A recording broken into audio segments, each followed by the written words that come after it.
Muchas gracias, señor presidente. Gracias. Creemos que es importante que la Comisión de Hacienda, además de discutir las PNL, pueda llamar a alguien y que alguien venga aquí, además de la señora ministra, que viene cuando quiere y cuando le parece.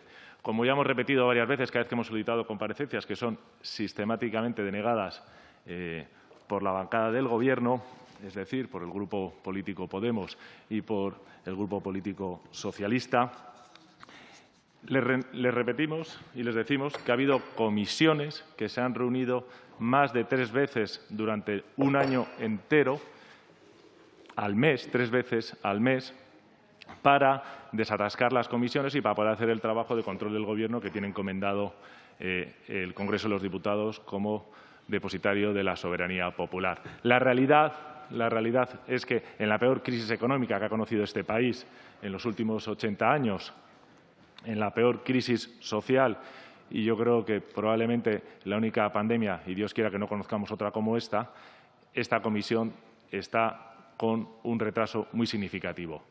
Por eso hemos pedido que se trabaje más y también pedimos que venga alguien a responder a las preguntas, especialmente en este caso la de la presidenta de la SEPI en relación al fondo estratégico y al uso que está dando, fondo cuyos fondos se tienen que destinar y tienen que haber ejecutado antes de terminar el 31 del 12. No entendemos algunas de las operaciones de las cuales hemos hablado ya sistemáticamente, como el caso de Duro Felguera, empresa con un patrimonio negativo, es decir, quebrada, que no recibió ayuda de los ICOs, que no recibió ayuda de sus propios accionistas, que no recibió ayuda de ninguna entidad financiera, que ha sido rescatada por el Gobierno. Tampoco entendemos la operación de Plus Ultra, como hemos significado muchísimas veces, y no entendemos por qué a estas alturas, después de un inicio en el mes de febrero de este año, se aprobaron 4 operaciones, tenemos la ralentización sistemática en el de la distribución de esos fondos a las empresas realmente estratégicas. Por eso pedimos que venga la presidenta de la SEPI para que responda de esto, para que responda de cuál es la estrategia que está siguiendo, porque no sé si a ustedes les pasará lo que nos pasa a nosotros. Nosotros hemos generado más de 200 preguntas sobre este fondo a la SEPI y las respuestas que nos están dando, pues básicamente algunas han salido publicadas, sirven para nada, porque no responden absolutamente nada, o lo único que nos dicen que es que la confidencialidad, la discrecionalidad o no sé qué secreto para no responder a nuestras preguntas. Puesto que no se nos responde a nuestras preguntas por escrito, pedimos la comparecencia como necesaria para que se explique el porqué en el retraso de la distribución de los fondos y la evolución de aquellas ayudas que se han dado, que se nos explique las medidas que se están tomando. También las diferencias que hay entre unas y otras. ¿Por qué algunas sociedades sí se han nombrado consejeros o sí se han nombrado órganos de supervisión y a otras no? Especialmente, vuelvo a mencionar en este caso Plus Ultra, que es un ave raris por no ser ni estratégica para el país y porque hemos destinado a una empresa 53 millones de euros, cuando es absolutamente irrelevante y lo que está claro que se podían haber salvado más de 1.000 agencias de viajes si hubiésemos destinado esos fondos para ello. Y esa es la razón. Espero que por primera vez, y ojalá sirviese para las demás, acepten nuestra solicitud de comparecencia, ya que no lo han hecho en ninguna de las solicitudes de comparecencia que hemos pedido desde que ha iniciado esta legislatura. Muchas gracias. Muchas gracias, señor González. La voz. Muchas gracias, señor presidente. La presión fiscal y el esfuerzo fiscal. Lo que estamos solicitando aquí es que se utilice también como referencia, no que se excluya la presión fiscal, sino que se utilice también el esfuerzo fiscal, porque creemos que es una medida que complementa, que enriquece y que expresa realmente, como muy bien dice su propio nombre, el esfuerzo que hacen los españoles al pagar los impuestos para el bienestar o para poder constituir a este estado de bienestar. Como saben ustedes muy bien, la presión fiscal se calcula cogiendo el monto total de la recaudación obtenida por el Estado dividido por el PIB. Y esto, como dice distintas publicaciones, entre ellas las de Funcas, es algo bastante genérico y yo creo que inapropiado para el uso constante que se hace. Y aquí no estoy intentando buscar una valoración política, sino, vamos a decir, si me permiten, incluso más académica. Ante una misma presión fiscal, puede ser el bienestar de los ciudadanos y el esfuerzo que están haciendo los ciudadanos muy distinto. El PIB recoge, como saben ustedes, desde hace unas... Señorías, hay un ruido de fondo que imposibilita al orador expresarse con claridad. Les ruego que guarden silencio. Señor Bas, por favor. El PIB recoge, si recuerdo correctamente, desde el año 2014 una serie de elementos que además desvirtúan aún más este porcentaje, como son la prostitución, el narcotráfico y el contrabando. Tampoco recoge lo que es la economía sumergida, que en algunos casos se calcula hasta el 22%. Este PIB, a día de hoy, nos dice que estamos por debajo, este indicador, este porcentaje de la presión fiscal, que estamos por debajo de la media europea. Cierto. Ahora, tengamos en cuenta el 4% de ese monto que acabo de dar, prostitución, narcotráfico y contrabando, que vienen a ser básicamente los 40.000 millones, si recuerdo bien en números redondos, que se aportan al PIB anualmente por esas instituciones. Por lo tanto, el diferencial se reduciría sistemáticamente. También hay otro, el índice FRAN, que es de satisfacción media, que tiene el contribuyente en cuanto a los impuestos que aporta al Estado y la satisfacción que él percibe por el uso que hace de ellos los Estados. Nosotros estamos muy por debajo de la media europea. El otro punto es que no se informa de cómo se distribuye la carga fiscal, ni mide qué parte de su renta dedican al pago de impuestos, ni del impacto efectivo que tiene una subida. Hay muchas veces que unas subidas fiscales tienen efectos contrarios porque A, incentivan la economía sumergida, B, porque destruyen tejido productivo o desincentivan la inversión. Y eso tampoco se mide. Por eso pedimos que se utilice el esfuerzo fiscal, que al fin y al cabo es un indicador clarísimo, directo y que además, en términos de equidad, permite medir cuál eficiente es nuestra Administración en el uso de esos fondos que recauda del sector privado. Si vemos este índice, veremos que somos la cuarta de las economías de la OECD y, por lo tanto, no es lo mismo, y esto es muy significativo, un PIB per cápita como el que tienen los alemanes, como un PIB per cápita como el que tienen los españoles. Por lo tanto, un PIB per cápita mayor te puede dar un menor esfuerzo fiscal, un PIB per cápita menor como el español te da un mayor esfuerzo fiscal. Creo que es un índice muy oportuno, hay literatura sobrada y explicada y el artículo 31 de la Constitución, que me permito leérselo a modo de conclusión, establece clarísimamente que todos contribuirán al sostenimiento de los gastos públicos de acuerdo con su capacidad económica mediante un sistema tributario justo, inspirado en los principios de igualdad y progresividad, que en ningún caso tendrá alcance confiscatorio.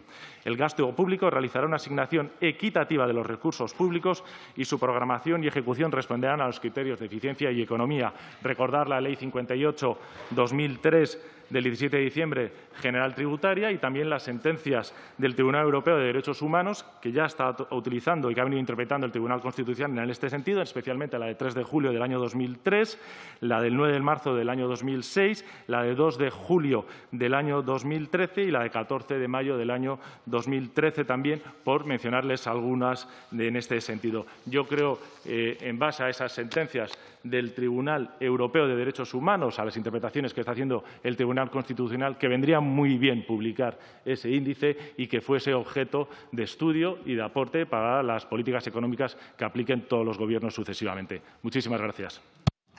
Muchas gracias, señor González. Tiene la palabra. Gracias, presidente.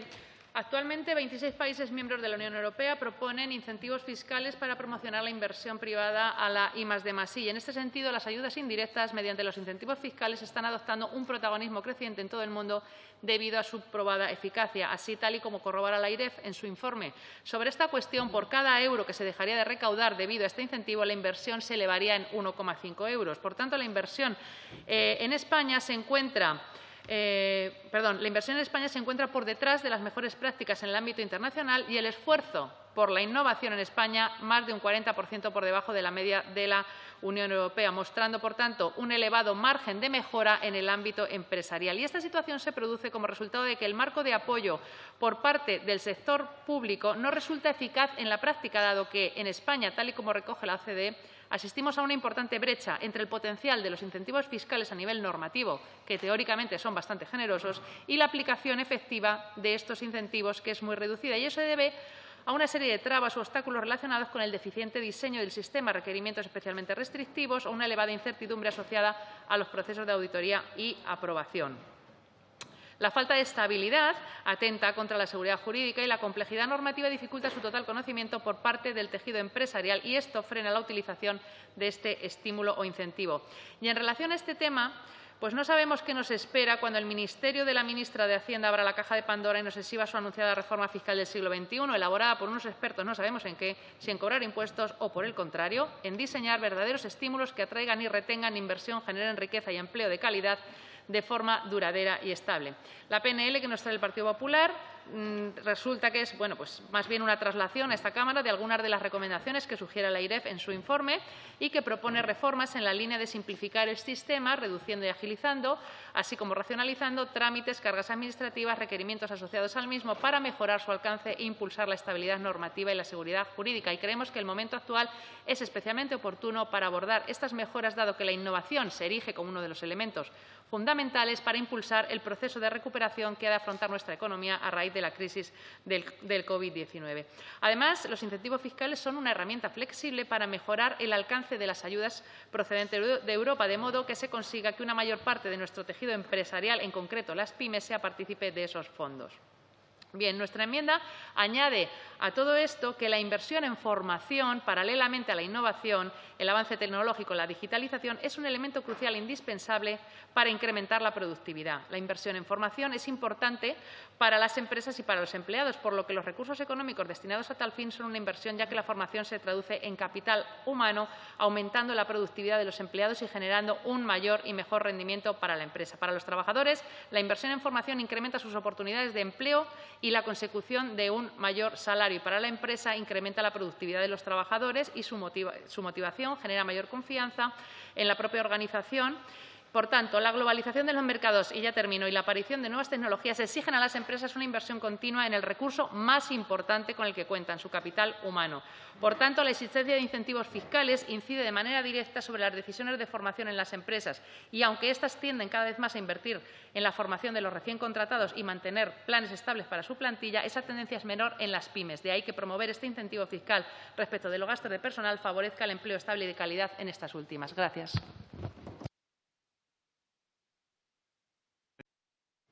Muchas gracias, señoría. Muchas gracias, presidente.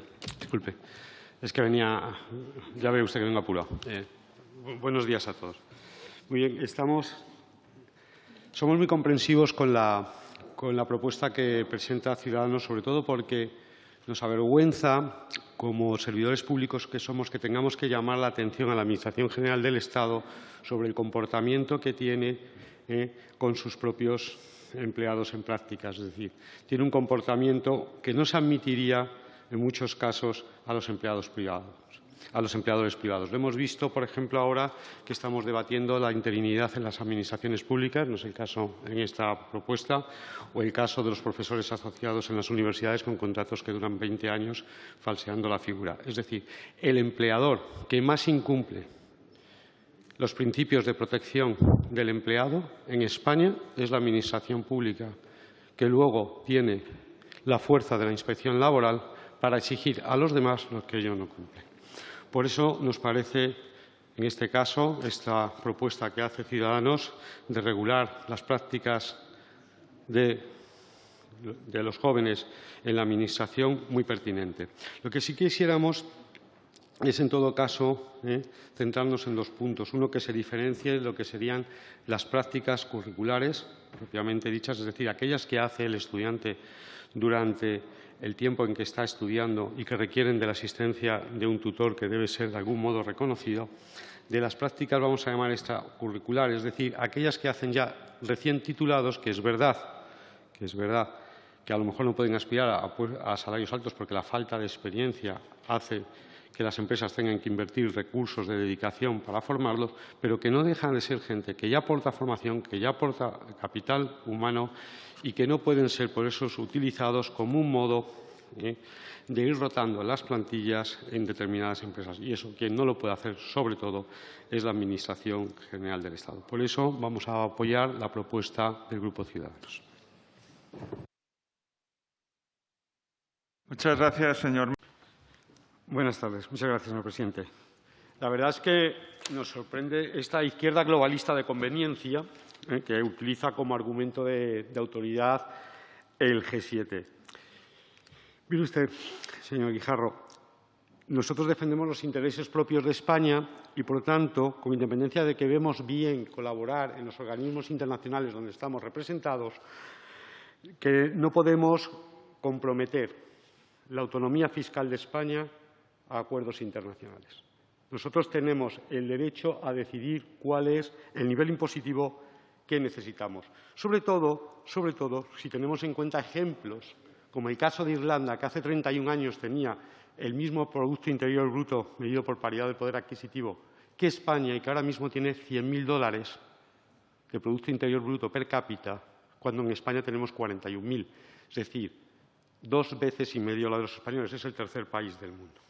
Claro, esta dinámica del G7 responde al interés de los 7 grandes países del mundo, donde, lógicamente, tienen impuestos altos.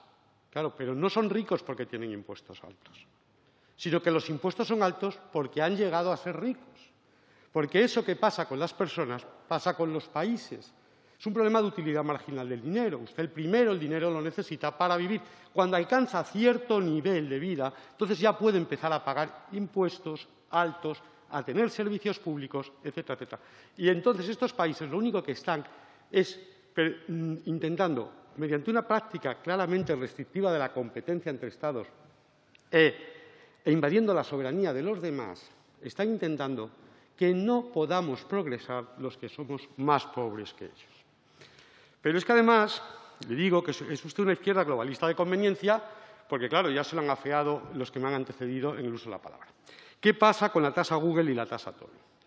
Ahí parece ser que, bueno, pues aquí, como ustedes siempre están, no conocen más política fiscal que la de subir impuestos, entre otras cosas porque yo creo que de verdad que es que lo que ustedes buscan es el empobrecimiento para que la gente dependa del Estado, ¿no? Entonces, nosotros no nos podemos adherir a su propuesta. Sí vemos con muy buenos ojos lo que ha propuesto el Partido Popular, sobre todo después de haber colocado el tercer punto en su enmienda, en la que, lógicamente, no hipoteca la capacidad de nuestro Ministerio de Hacienda de poner un tipo con independencia de que se colabore con otros países. Con organismos multilaterales, y nos parece muy bien lo que pide la suspensión de la tasa Tobin y la tasa Google, sobre todo para ser un poco consecuente con su propia propuesta, señor Guijarro. Es decir, no nos podemos acoger a los organismos internacionales según nos interese o no nos interese. Muchas gracias. Muchas gracias, señor Manso. Muchas gracias, presidente. Señoría, buenos días. El portavoz del Grupo de Esquerra Republicana, el señor Margal, nos trae una iniciativa para instar al Gobierno a la modificación de la Ley del Impuesto sobre Sociedades en relación a su artículo 35 y 39 sobre el régimen opcional.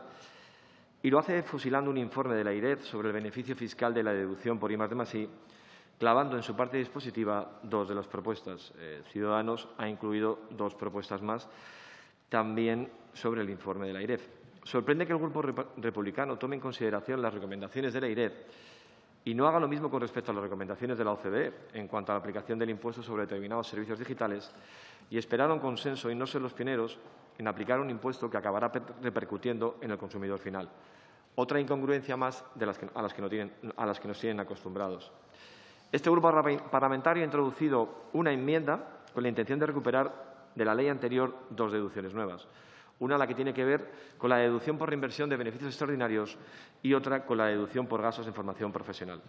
Y es que la deducción por reinversión de beneficios extraordinarios fue en su día la más relevante y cuya finalidad es incentivar y estimular la inversión empresarial y, por ende, la creación de empleo. La referente a los gastos de formación profesional, en estos momentos donde la innovación y la digitalización van a ser fundamentales en un nuevo modelo de sociedad, permitirá a las empresas que la deducción en estos gastos de formación profesional sirvan para invertir en la formación de sus plantillas, sobre todo en nuevas tecnologías, se proceda a un reciclaje y evitar que muchos se queden atrás. Es más, la IREF, en su informe, en la traslación de los resultados de las elasticidades de precio en términos del beneficio fiscal muestra cómo por cada euro de recaudación perdida el incentivo fiscal se incrementa el gasto en las empresas en I+D+I, en 1,5 euros. Esto significa que por cada euro de beneficio fiscal se aumenta el gasto en 1,5 euros. De la misma manera, esto es trasladable a la recuperación de las deducciones que proponemos en nuestra enmienda. En estos últimos años he comprobado y contrastado en mi profesión anterior cómo las empresas han invertido menos y, por lo tanto, generado menos empleo por la falta de deducciones. Actualmente, España solo destina el 1,2% del Producto Interior Bruto a inversión en I+D+I, mientras países como Alemania destinan el 3%, siendo de las más bajas de la Unión Europea. En la ley actual, y sabiendo que las empresas pequeñas muestran una propensión menor a la inversión en I+D+I y probablemente por la idiosincrasia de estas empresas, debido a que el tejido productivo español es mayor que la media de la Unión Europea y que el nivel de empresas con trabajadores entre 1 y 5 es bastante más alto, provoca que estas micropymes tengan dificultades para transformar sus negocios e invertir en innovación tecnológica. El fin no puede ser transformarse o morir, que es lo que se está produciendo.